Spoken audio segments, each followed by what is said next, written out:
para que ahí pues se va yendo las matices que el Espíritu Santo va tomando y va hablando. ¿Amén? Entonces, antes de empezar a desglosar esto, yo estaba ahí y se me vino así como un episodio de Netflix, como que estamos en Netflix, y yo le iba a pedir que los invito a que hagan este ejercicio, ahí como están, no se tienen que parar ni nada, a que retrocedamos así un poquito y que tratemos de ver nuestra vida como un documental y lo veamos hacia atrás. ¿Qué fue lo que provocó que nosotros estemos aquí? ¿Qué hizo? ¿Cuál fue el detonante? Lloramos, sufrimos, algunos quizás tienen muchos años, están desde niños, no lo sé. Yo les he contado que yo no tenía planes de salir del país, jamás se me pasó por la cabeza, hasta que pasé por lo que pasé con este tumor cerebral que pues es lo que vamos a estudiar acá, ese aguijón en la carne que yo tuve y batallé y casi pues me despido de este mundo. Entonces, gracias a eso fue que yo pues entre la vida y la muerte dije, dije, Señor, permíteme acercar a mi esposa y a mis hijas, a toda su familia que está en Italia hace más de 10 años. Y por eso es que estamos acá, porque honestamente yo no era de los que quería salir del país. ¿Tenía un trabajo en el país? No. Siempre, gracias a Dios, he sido profesor hasta el 2019, pero desde el 2019 mismo, antes de pandemia, trabajé de forma remota. El 2020 nos cambió la vida a todos y a las empresas. Actualmente existen trabajos online en todo el mundo. Entonces yo, por ejemplo, hoy mi esposa pues se reía un poco porque le enseñé un chat que estoy enseñándole un chino. Y yo no hablo ni chino, pero ahí está todo el chat en chino, gracias a la inteligencia artificial. Entonces, él me dice algo, yo lo traduzco, luego yo le quiero decir algo y lo pasamos así. Y así estamos. Y está aprendiendo el chinito, pero no sé nada, no entiendo nada, pero ahí nos estamos comunicando. Imagínense, chino, inglés, trabajo para una empresa rusa también, les doy soporte, trabajamos, también hago lo mismo con el ruso y ahora el italiano. Ojalá termine siendo políglota, ¿no? Pero bueno, ahí vamos batallando con la ayuda de Dios, primeramente. En el versículo 2 dice, siendo un hombre en Cristo que hace 14 años, quiero parar aquí, y por eso les estaba invitando a que hagamos como Netflix, hace 14 años, hace 10 años, hace 15 años, hace 20, 30, quizás hace 2 meses como en mi caso, quizás hace 6 años en pandemia. ¿Qué hizo que ustedes estén acá? ¿Qué hizo? Por ahí vi un texto que decía, dale gracias a Dios porque hoy estás en el lugar que estabas orando hace muchos años que querías estar. Y aún así a veces no somos agradecidos y queremos más y queremos más. Y decimos, ¿por qué me está pasando todo esto? Bueno, hace 14 años, está recordando aquí Pablo, dice, fue arrebatado hasta el tercer cielo. ¿Sí? Entonces aquí también quiero parar. No sé si sabían, ¿por qué habla de un tercer cielo? ¿Cuántos cielos tenemos? 5, 10, pero bueno, hay 3 cielos. El primer cielo es el que todos podemos ver. El segundo cielo es ya cuando atravesamos la atmósfera, como eso de la NASA que atravesaron el espacio sideral y todo eso. Ese es el segundo cielo. El tercer cielo es donde Pablo, y pues cuando nosotros muramos, podemos estar allá. Bueno, ya eso es un estudio más profundo, pero bueno, el punto es que en el tercer cielo es donde está el trono de Dios. Es donde se libró esa batalla con Luzbel, los ángeles y todo eso, que es otro tema que ya estaremos enseñando en algún jueves. Pero el punto es que él fue arrebatado allá al tercer cielo. Y él dice, en el versículo 2 estamos, de 2 Corintios 12, solo Dios sabe si esto ocurrió físicamente o no. ¿Sí? Hace muchos años, cuando yo tenía que ser unos 16, 17 años, tuve mi primera pérdida, que también les conté, que fue cuando murió mi abuelita. Creo que todos le hemos tenido ese cariño especial a las abuelitas que le decimos mami. Por lo general suele ser la abuelita paterna, por lo general. Entonces ella era mi mami. Cuando mi mami muere, me destrozó la vida. 16, 17 años, dije, voy a ser ateo de coraje porque Dios no la salvó. Con 17 años yo ya me creía ateo. Entonces me acuerdo que un canal allá en Ecuador que se llama Ecuavisa sacó un programa de las pirámides de Egipto y todo eso misterioso. Y tenían algo que se llamaba un ejercicio, dije, para salirse del cuerpo. Entonces consistía en una terapia de relajación que tenías que respirar y todo, y supuestamente el alma se salía del cuerpo y tú podías visitar casi que todo el mundo solo en alma. Entonces a veces uno de pelado se pone en unas estupideces y no sabe que está en terrenos terrenos difíciles, demoníacos también, porque es un terreno espiritual que si no conocemos hay entes espirituales que pues vamos a estar ahí batallando con eso, ¿no? Pero bueno, entonces él dice, solo Dios sabe si ocurrió físicamente o no. ¿A qué se refiere con esto? Que pudo ser arrebatado en espíritu y su cuerpo no, ¿sí? Entonces, o fue arrebatado físicamente. Versículo 3 dice, y sé que ese hombre, solo Dios sabe si esto ocurrió, fue arrebatado al paraíso, donde oyó palabras inefables que a ningún hombre se le permite pronunciar. A ningún hombre. Este versículo 4 es muy importante porque nos permite a nosotros tener un filtro. Estaba explorando YouTube y vi que había una persona que decía, estuve en coma y viajé al 2030 y regresé. Hace muchos años, en la época de DVDs, habían DVDs que vendían de unos niños, una familia que había sido arrebatada al cielo, que había sido arrebatada al infierno, y daban testimonio y decían, hermano, yo estaba en el infierno y ahí vi, y yo les dije, ¿y qué haces aquí? Me dijo, es que yo no diezmaba. ¿Y tú qué haces aquí? Es que yo insulté a mi pastor, y así, todo eso. Bueno, no sé si sabían, pero esta gente cobraba por hacer eso, cobraba por visitar las iglesias en todo el mundo, cobraba por vender esos DVDs que pues los piratearon también y todo eso. Entonces, este es un filtro para no creer esas cosas, porque si a Pablo, el apóstol, que el Espíritu Santo lo pone aquí en la Biblia, él dice en el versículo Pablo, que en el versículo 4, que oyó palabras inefables que a ningún hombre se le permite pronunciar. Si a él no se lo permite, ¿por qué a otras personas sí? O sea, ellos son más que Pablo. ¿Qué hacemos? Supongamos que esta persona se llama Anita. Ponemos 1 de Ana 3:4. O sea, se supone que la Biblia se cerró en Apocalipsis y dice que nadie puede agregar ni quitar nada de esta palabra. Entonces, que este versículo, mi hermano, sea un filtro para esos creadores de contenido, esas cosas que hay actualmente. En mi época eran los DVD, como les digo, que decían que vivieron esas experiencias. Y aquí estamos viendo que no se le permite a ningún hombre. ¿A cuántos? Ninguno. A ningún hombre se le permite pronunciar. Entonces, solo hay alguien que bajó al infierno y salió de él con las llaves. ¿Quién fue? Dios. Jesús. Jesús bajó en el momento de su muerte, entre la crucifixión y la resurrección. Él estuvo en el infierno. Él sí se paseó por el infierno, se enseñoreó en el infierno. Pero no hay nadie más que haya bajado y suba para contarte que te va a ir al infierno por estar viendo TikTok. Amén. Entonces dice que de ese hombre puede jactarse y que solo se jactará de sus debilidades. O sea, le está diciendo aquí, tengo todo el derecho de decir, yo fui, Dios me escogió a mí y no a ti. Eso se refiere con jactarse. O sea, yo puedo hacerlo, ¿sí? Pero no lo voy a hacer. Y dice, solo me jactaré de mis debilidades. ¿Por qué? Porque en el versículo 6 dice, no sería insensato de mi parte querer jactarme, porque estaría diciendo la verdad, pero prefiero no hacerlo para que nadie piense de mí más de lo que ve u oye de mí. Lo más difícil que yo he encontrado en la vida cristiana, en la fe, en estos años que llevo caminando con el Señor, es el balance, el equilibrio. O nos vamos para un extremo o nos vamos para el otro, pero es muy difícil estar en el medio.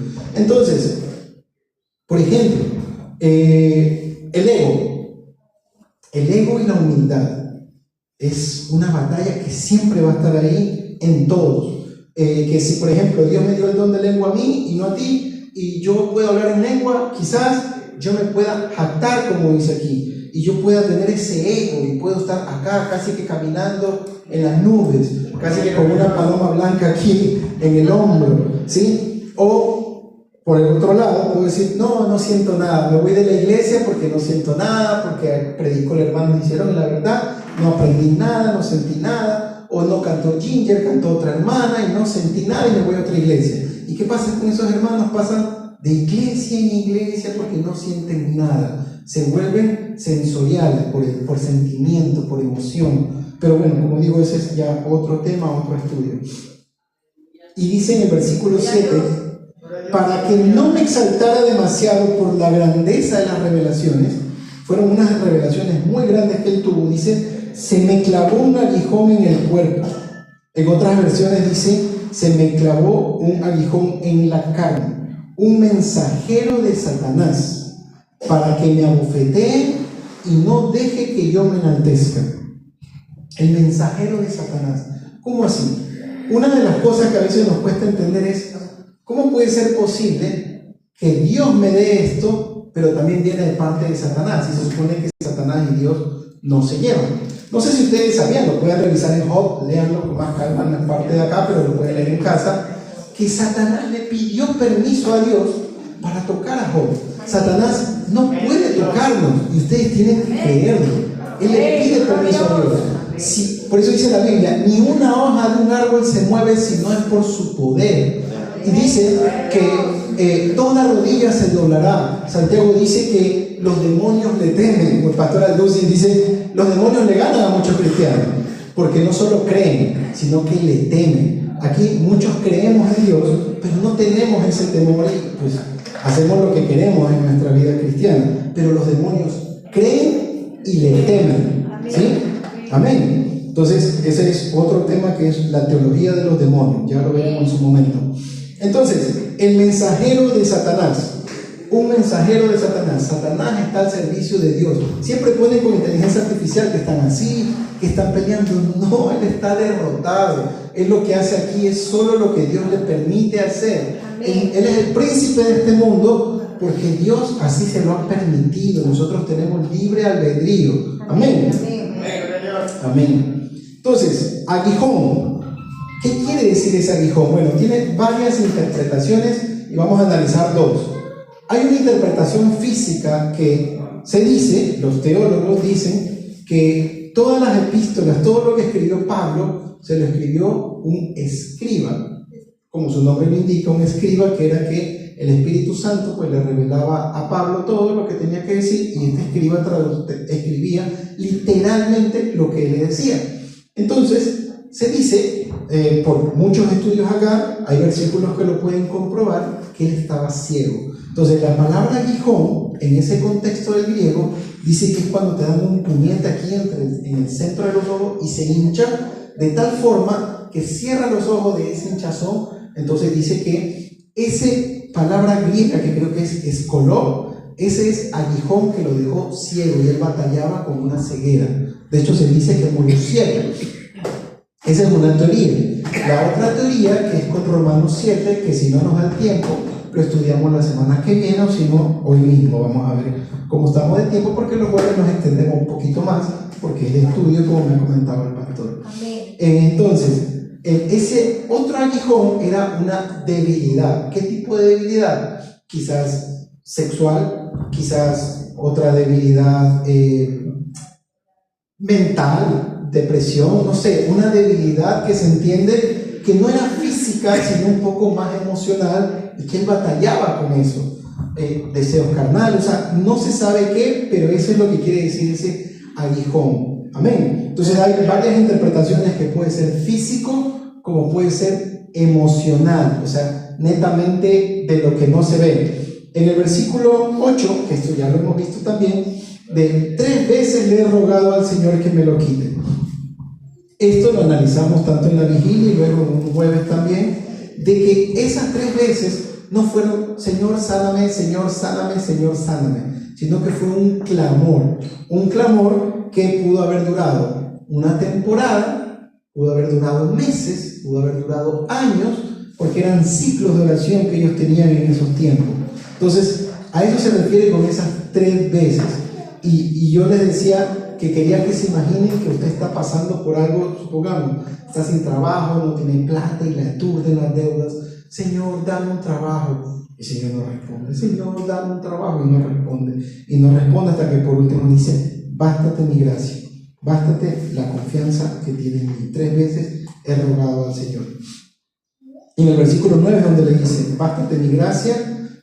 Y en la traducción que yo tengo, que es la Reina Valera nueva, contemporánea, es más actualizada, dice, con mi gracia tienes más que suficiente, porque mi poder se perfecciona en la debilidad. Mi poder se perfecciona en la debilidad.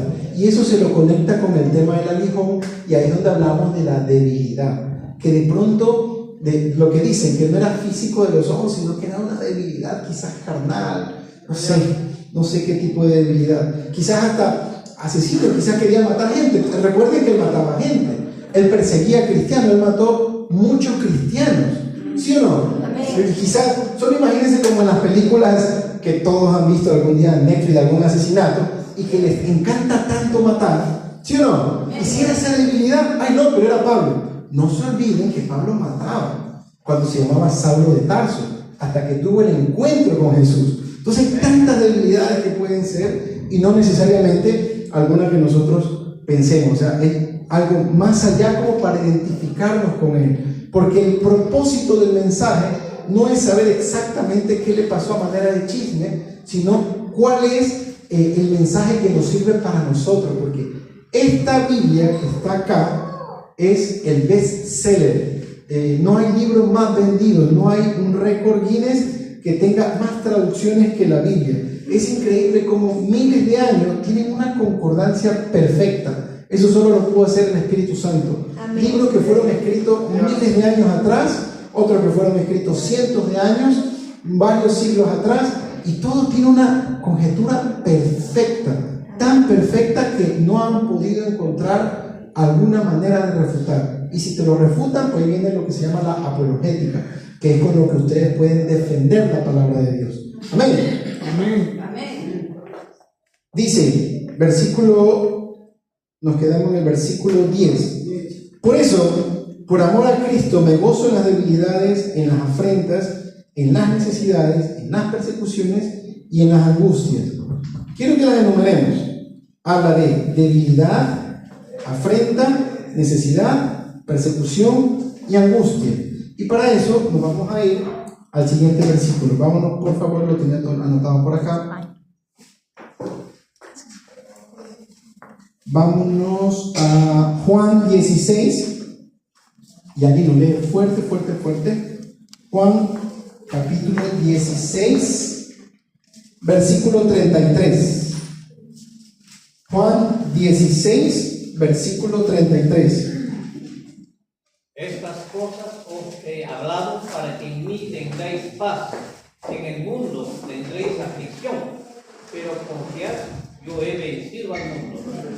Amén. Conectemos ese Juan 16:33 con esto que estamos leyendo. Debilidades, afrentas, necesidades, persecuciones y angustias. Son varias cosas.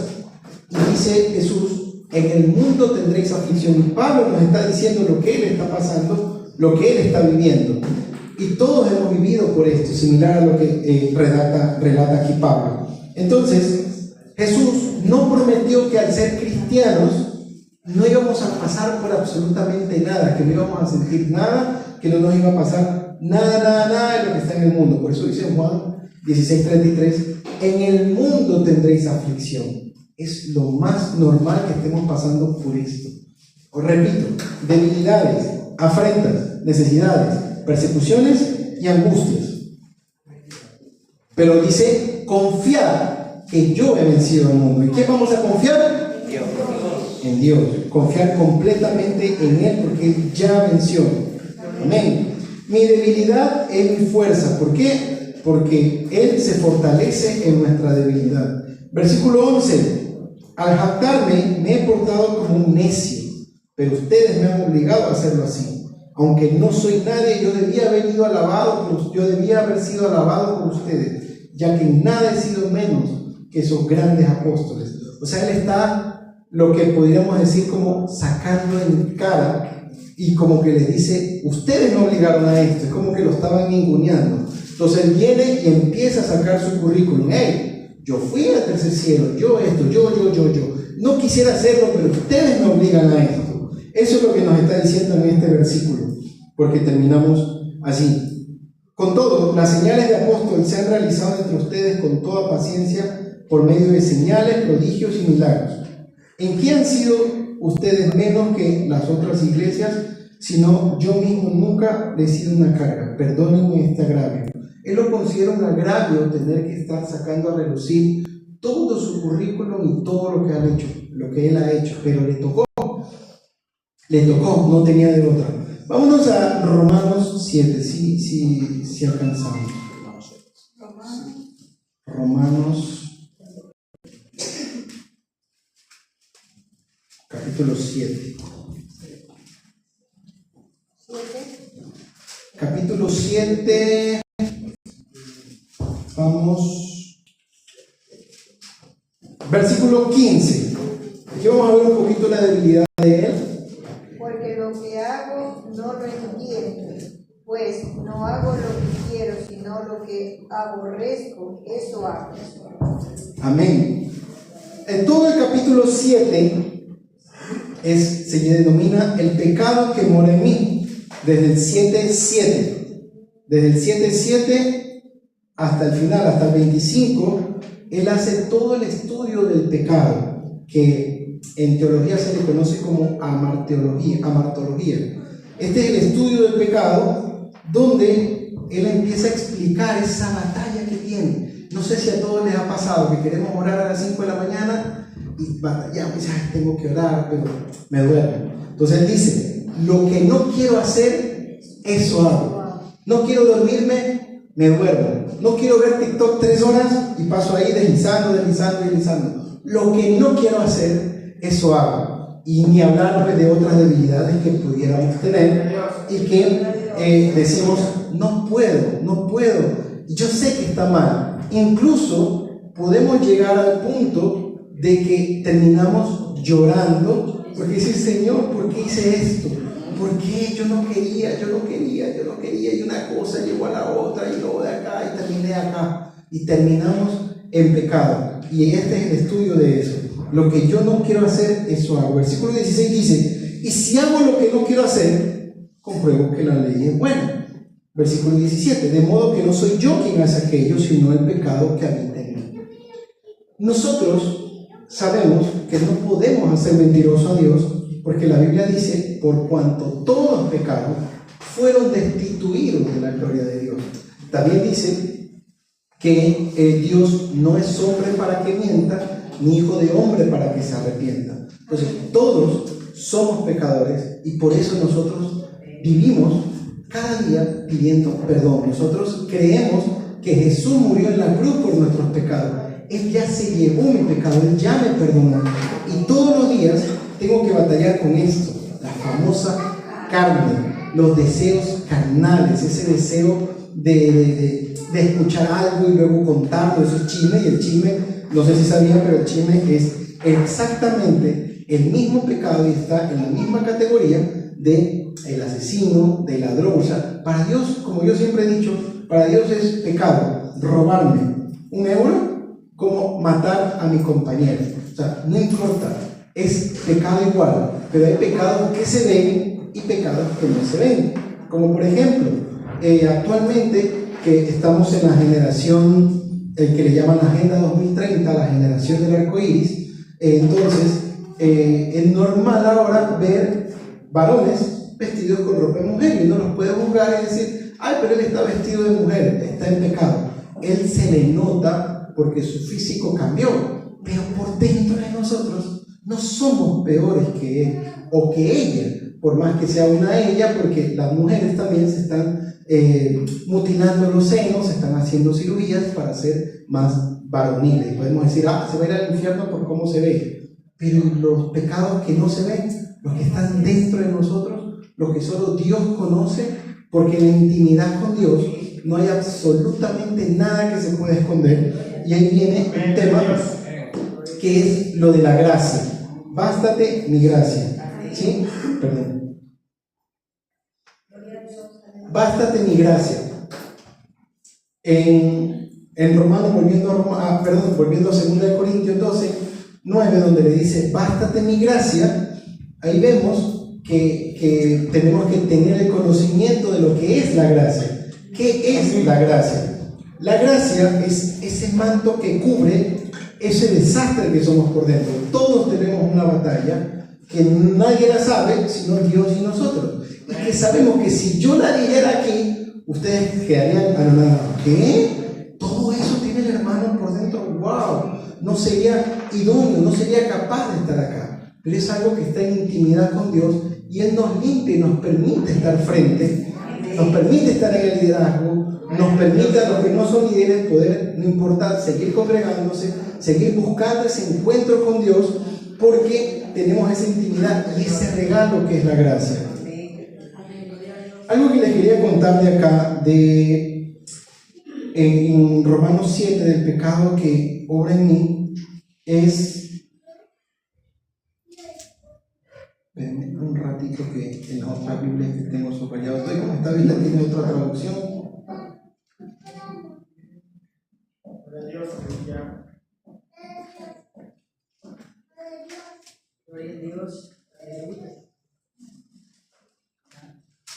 Al final, aquí, en el versículo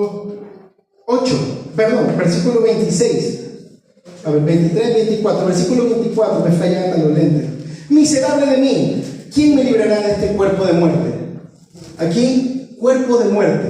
En latín, creo que es corpus mortem. Cicerón, por quien llevo el nombre, era un filósofo por allá por el año 400 a.C. Él escribió un texto sobre el corpus mortem. ¿Qué es eso? Lo pueden buscar, lo pueden googlear. El corpus mortem era un castigo romano que no hay evidencia como tal, más que este escrito de Cicerón justamente, que habla sobre un castigo romano que consistía que si tú habías fallado, te metían en un calabozo, pero con un cuerpo de tanta gente que había matado y había un cadáver. Entonces, cogían ese cadáver ahí todo putrefacto y te amarraban muñeca con muñeca, cuello con cuello, cintura con cintura, tobillo con tobillo, rodilla con rodilla, para que empieces a contagiarte de la podredumbre, para que, es como las manzanas, cuando una manzana está podrida y la juntas con otra, se pudre también. Lo mismo pasa en la biología. Un cuerpo, si un cuerpo está contaminado y se junta a otro, empiezan a compartirse, a contaminarse por contacto de piel. Entonces, ese castigo romano, que repito, se conoce como corpus mortem, escrito por Cicerón, filósofo del año 400 y pico antes de Cristo, consistía en eso, en que le amarraban cuello con cuello, muñeca con muñeca, cintura con cintura y tobillo con tobillo. Y ahí pasaba en el calabozo con ese cuerpo ahí. Dicen los teólogos que Pablo, cuando hace esta expresión, es porque él era conocedor de esa literatura también, porque recuerden que él estaba predicando a Roma, por eso se llama Romanos, ¿sí? Entonces, él dice, ¿quién me librará de este cuerpo de muerte? Para hacer la analogía con ese escrito, porque todo del pecado que mora en mí es eso. O sea, ese pecado es ese cuerpo que tenemos habitado acá. Y si ustedes se dan cuenta, todas las enseñanzas de Pablo son el viejo hombre, ¿sí o no? Él habla de otro hombre. Entonces hagan de cuenta, por ejemplo, creo que fue hace 2 domingos, no fue este domingo, no fue hace 2 domingos, que tuvimos un bautizo. Entonces, literalmente es cuando tú sales y crees en Jesús y haces este paso de obediencia, digamos, ya murió y hay un viejo hombre, pero ese viejo hombre no se quedó hundido ahí en el río, lo llevas amarrado acá. Y por eso yo les contaba, les decía ese día que di un pequeñito mensaje, que es un proceso, y les dije, bienvenidos al proceso, porque empieza un proceso de ir con ese cuerpo acá. Pero ¿cuál es la contra eso? Vivir por el Espíritu, que está en el capítulo 8, que eso ya lo veremos, que ahí es donde se conocen los versículos de más que vencedores, ¿sí? Y empezamos a hablar sobre el Espíritu, y solo estamos hablando ahorita de lo que es la carne, esa carne con la que la batallamos. Siempre de cuenta que es ese costal que lo llevamos aquí, que yo llevo ese viejo hombre a mi espalda todo el tiempo, y todavía voy a tener secuelas. Hagan de cuenta que hay un carro que va a 100 kilómetros por hora y hay una pared y frena, y digamos que esa pared sale, entonces a lo que él frena para no chocar y gira, deja una huella, esa llanta, ¿no? Que se llama derrapar, creo que se llama esa acción. Entonces esa huella que deja y ese chillido que hace al dar un giro completo para no chocar, es esa estela, ese derrapar. Eso es lo que nosotros solemos tener cuando venimos a Cristo. Son estelas, estamos derrapando porque veníamos hacia un lado creyendo que ese era el camino correcto, nos presenta la verdad de Cristo y ahora queremos girar para el otro, pero veníamos como a 100 kilómetros por hora. Entonces, al girar, no puede girar así de una, o sea, hay que hacer como una curvita, ¿no? Y a pesar de eso, vas a dejar huellas. Esas huellas son: pastor, mi esposa me trata así. Pastor, mi esposo todavía tiene cosas de hace años. Pastor, no puedo con mi hija porque no cambia. No puedo con mi mamá, pastor, porque no cambia. Entonces, es un proceso, es poco a poco. No estoy justificando. Es entender de quién me librará de este cuerpo de muerte. Lo que no quiero hacer, eso hago. Soy perezoso. Yo estudié toda la vida en la tarde. Bueno, no toda la vida, pero desde el cuarto año de colegio estudié vespertino. Y la universidad estudiaba de noche. Entonces yo era de los que me levantaba a 11 de la mañana, a 12 del día, para recién ir al colegio o para adecuarme para la universidad. Entonces yo era muy dormilón. Para mí ha sido muy duro tener que madrugar a orar. Es durísimo, durísimo.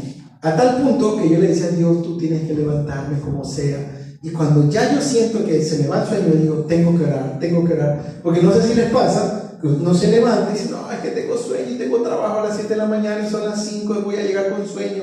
Ay, y usted está que piensa y no puede dormir. Mejor ore, no batalle, no pelee por querer seguir durmiendo, ore. Yo, ¿saben cómo empecé a orar más en la madrugada? Orando acostado. Yo decía: si me arrodillo, voy a pelear para no arrodillarme. Entonces ponía mis manitos así y ahí dormidito, casi que del otro lado, más dormido que despierto, yo me ponía a orar acostado, porque pues, es como usted se sienta cómodo, es como tener esa comunión con Dios, esa disposición. No lo haga por religión, hágalo por intimidad, y va a ver cómo va a empezar a conectarse con Dios de una manera que usted nunca lo pudo haber pensado. Va a decir: wow, qué lindo es esto. Pero se empieza por algo. Yo sé que uno dice: ay, he escuchado a Gigi Ávila, escucho al pastor que oran 2 horas, 3 horas, pero ¿cómo llego a ese nivel si yo no puedo ni 3 minutos? ¿Cómo hago eso? O admiro a los hermanos que se paran a orar aquí casi que media hora, 40 minutos, y yo en 2 minutos ya no sé qué decir. Pastor, no me ponga a dirigir, no me ponga en la oración, porque yo no puedo orar más de 2 minutos. Inténtelo. Una de las claves que siempre se ha enseñado y que es como le enseñé a mis hijas es: orar es conversar con Dios. Mi pastora me enseñó: ponte una sillita y haz de cuenta que Dios está ahí, y empieza a conversar, a contarle todo. A veces uno puede pensar: me siento estúpido contándole todo a una silla, pero es que ese Dios, ahí está. Si usted quiere ver a Dios como un padre, si quiere ver a Jesús como un amigo, porque recordemos que la Trinidad es Dios Padre, Dios Hijo y Dios Espíritu. Nosotros somos tripartitos, ¿cierto? Amén. Sí, nosotros somos hechos su imagen y semejanza, porque somos cuerpo, alma y espíritu, ¿o no? Amén. Por si acaso, a veces dicen: ¿y cuál es el espíritu? ¿Cuál es el alma?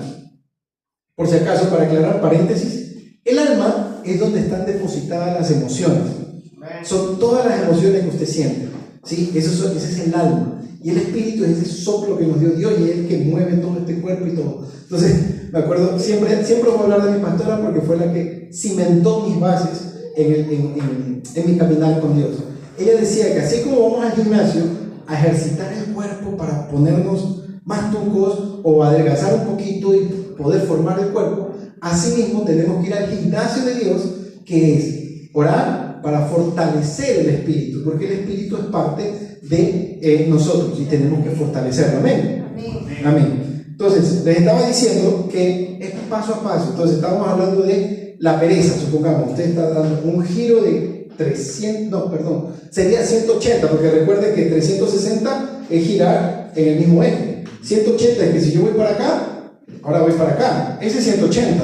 90 es para acá, ¿sí? Entonces, nosotros, si estamos yendo hacia el norte, hacia el pecado, hacia donde pues yo tengo puestos mis ojos, ahora con la verdad de Cristo ya no quiero hacer eso, no quiero seguir esa vida, quiero seguir esta otra vida que me acaban de presentar. Solo estoy girando 180 grados y me voy para allá a caminar. Ahora, nadar contra la corriente, no sé cuánto se ha metido a un río a nadar contra la corriente, pero es dificilísimo, no se puede. Esa es nuestra vida cristiana, es nadar contra la corriente. ¿Cuál es la diferencia? Que no lo hacemos solo, como dice Juan 16:33, confiar. Haga de cuenta que usted va a nadar contra la corriente, pero Jesús toma de su mano y le da la fuerza para ir contra la corriente. porque solos no vamos a poder. Es imposible, esa es la realidad. Por eso Pablo dice que él se fortalece en su debilidad, le dice Dios a él, y él dice, yo soy fuerte en mi debilidad. Y Pablo también dice más adelante en otro versículo, diga el débil, fuerte soy. Somos débiles, somos dormilones, no queremos, somos perezosos, somos vagos, es normal. Pero viene lo que se llama disciplina. Cristiano Ronaldo, para los que les gusta el fútbol, a diferencia de Messi, él es disciplinado. Messi es como que nació con ese talento. Siempre cuando está esa batalla, ¿no? Cristiano Ronaldo, Messi. Para mí, los dos. Uno es ejemplo de disciplina, otro es ejemplo de lo que le dio Dios, un talento, un don divino.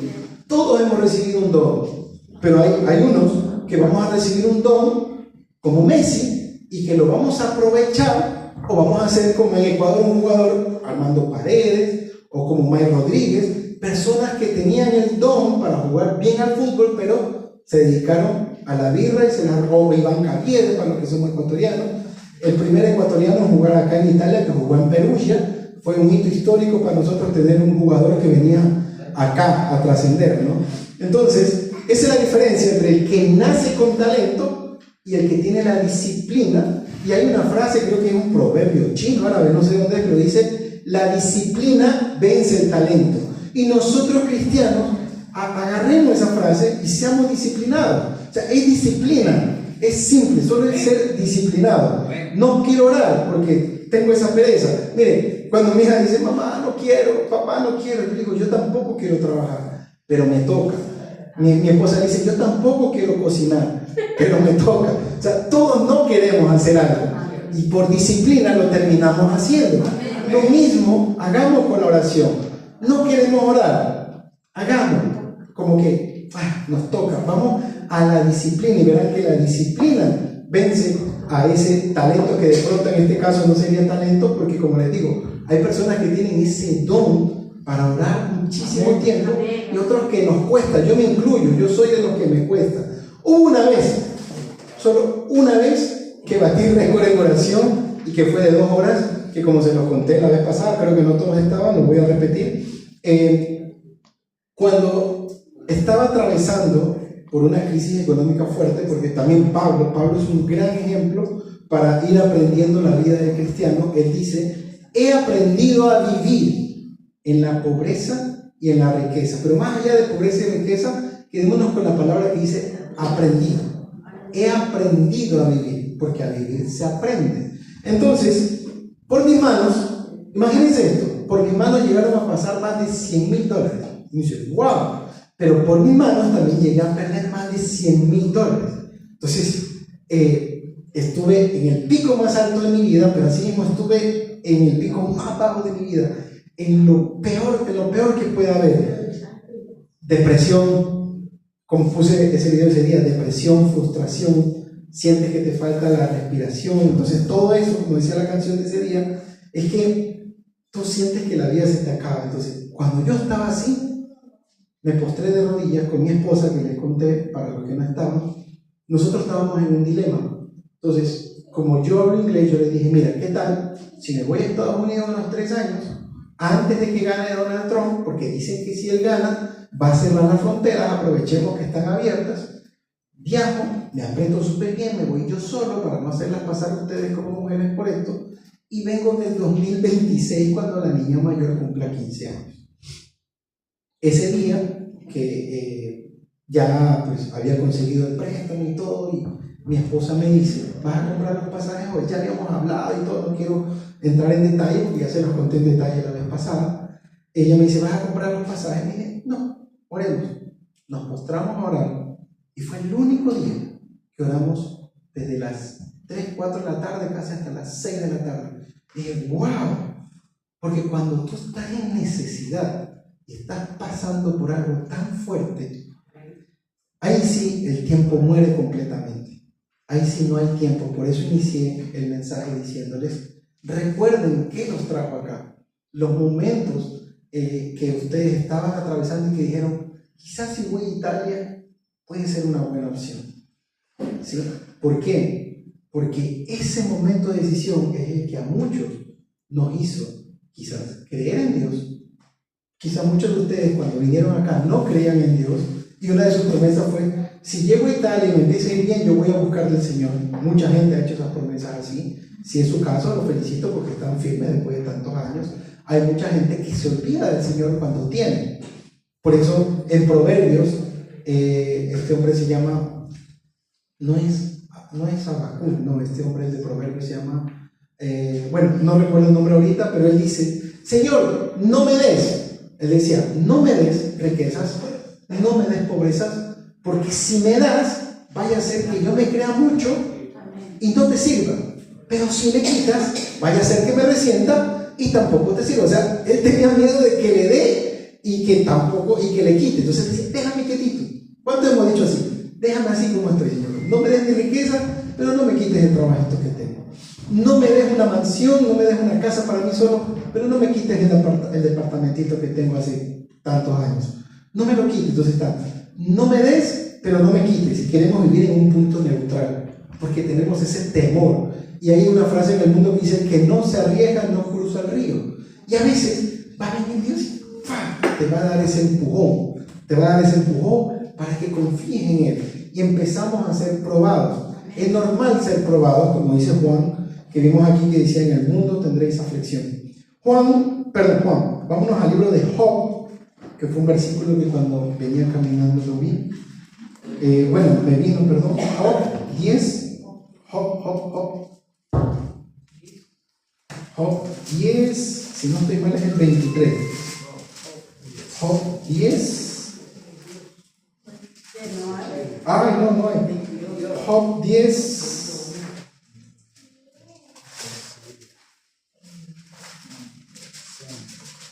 ¿18?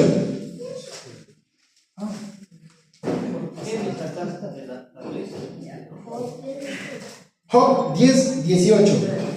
¿Por qué me sacaste de la matriz? Habría expirado y nadie me habría visto. Amén. En mi versión dice: ¿por qué me dejaste nacer? Si yo hubiera muerto, nadie me habría visto. Versículo 19: quisiera no haber existido nunca y haber sido llevado del vientre a la sepultura. O sea, esos pensamientos que tuvo Job, todos pasamos por esa aflicción. En el 20 dice: ¿acaso no tengo pocos días de vida? Déjame tranquilo, dame un poco de consuelo antes que me vaya para nunca volver. ¿Sí? Ese grito desesperado de él, de que ¿por qué me pasa esto? Esa decepción, ese que no saber. Y 23:10, ahora sí, ahora vamos al otro, que es Job 23:10, más adelantito. Dice mi versión, ahí me leen otro, por favor, dice: pero Dios sabe por dónde ando, me pondrá a prueba y saldré refinado como el oro. ¿Cómo dice la versión de allá? ¿Alguien que la lea, porfa? Mas Él conoce mi camino, si me pruebas saldré como el oro. Amén, si me pruebas saldré como el oro. Todos vamos a ser probados y por eso quería traer esto de acá. Y pues gracias a Dios salió el día 23, el día 23, que es como Él da ese clamor que estábamos hablando, de esa desesperación de ese momento. Pero el 23:10 dice: Él sabe dónde ando, me pondrá a prueba, saldré refinado como el oro. El proceso de refinación de oro, de hecho esta palabra que él usa aquí, es literalmente ese proceso que es por el fuego, que hay que ponerlo a fuego para hacerlo puro, y todos sabemos que mientras más puro el oro es más caro. Eso le da los quilates, ¿no? Si es bien puro, creo que son 24 quilates, 18, 14, desconozco, no soy muy fanático del oro, de hecho no uso ni mi anillo de compromiso de matrimonio, lo uso. Nunca me ha gustado usar joyas ni nada de eso.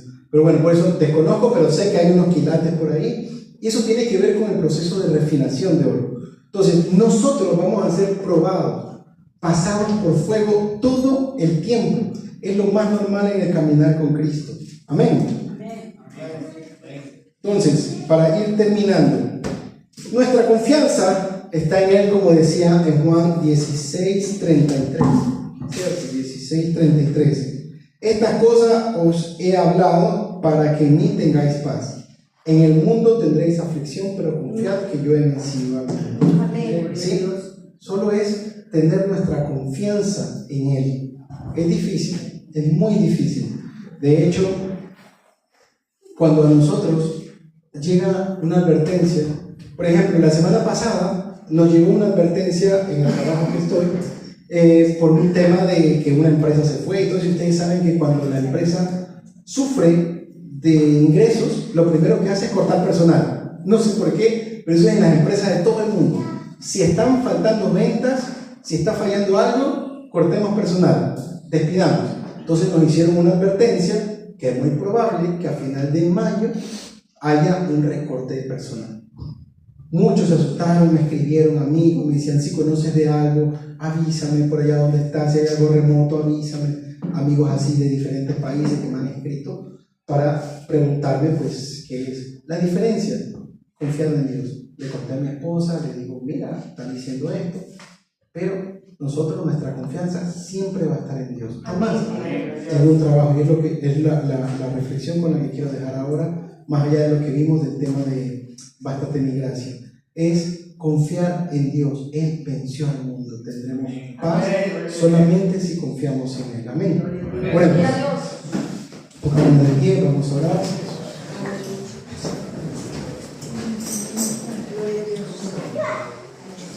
Señor Dios Todopoderoso, Jehová, Creador del cielo, de la tierra, de todo lugar, quiero dar gracias, Señor, a cada uno de los hermanos aquí presentes. Incluso yo, Señor, te agradecemos porque tú has tenido un propósito en nuestras vidas. Porque cuando iniciamos este mensaje, mirando hacia atrás, en la vida de cada uno de nosotros, sabemos dónde estábamos. Sabemos, Señor, nuestras necesidades. Te pedimos perdón, Señor, si el día de hoy, después de conocer todo lo que has hecho en nuestras vidas, después de conocer tu poder, después de conocer las maravillas y milagros que has hecho en nosotros, dudar, llorar, tener miedo, te pedimos perdón si hemos llegado a ese punto, Señor. Te pedimos perdón por haber fallado en confiar en ti, Padre, pero nunca es tarde, Señor, y estamos aquí para recordar lo grande, maravilloso y majestuoso que eres. Recordar de dónde nos sacaste, a dónde nos trajiste, Señor, para volver a confiar si que en algún momento tambaleó esa confianza en ti, Señor.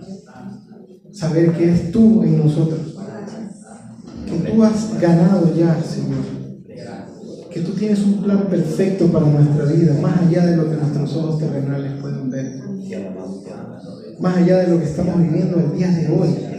Tú tienes algo más grande para nosotros. Gracias, mi Dios, por habernos dado en esta noche, por lo menos, Señor, un momento de reflexionar en tu palabra, Señor, de poder compartir con los hermanos todas estas enseñanzas, esta experiencia que tú nos has ido dando a lo largo de estos años, Señor. Porque cada vivencia ha sido porque tú así lo has querido, por un propósito quizás de estar aquí, Señor. Gracias, mi Dios, mi Rey, mi Salvador. Y te pido perdón, Señor, si en algún momento me he jactado o he tenido ego y orgullo, porque yo no soy nadie, Señor, porque no soy nada sin ti. Como dice tu palabra, lejos de ti, nada podemos hacer, nada somos, Señor. Tu poder se perfecciona en nosotros y en nuestra debilidad. Gracias, Padre, Hijo y Espíritu Santo de Dios. En el nombre de Jesús, amén.